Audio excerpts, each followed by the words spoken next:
అంటే అయితే రాకు అంటుంది ఒక ఆవిడ. అంటే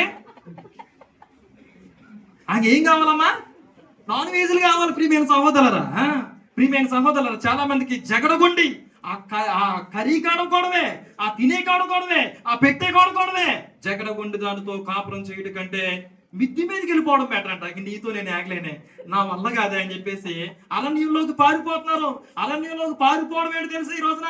అమ్మ వినండి, నేను కాబట్టి సాధించే భార్యలు ఈ రోజున ఎక్కువైపోవడాన్ని బట్టి ఈ రోజున సెకండ్ సెటప్ లోకి వెళ్ళిపోతున్నారు చాలా మంది. అరణ్యంలోకి వెళ్ళిపోవడం మేలన్నాడు కదా, అదే అరణ్యం అంటే అదే.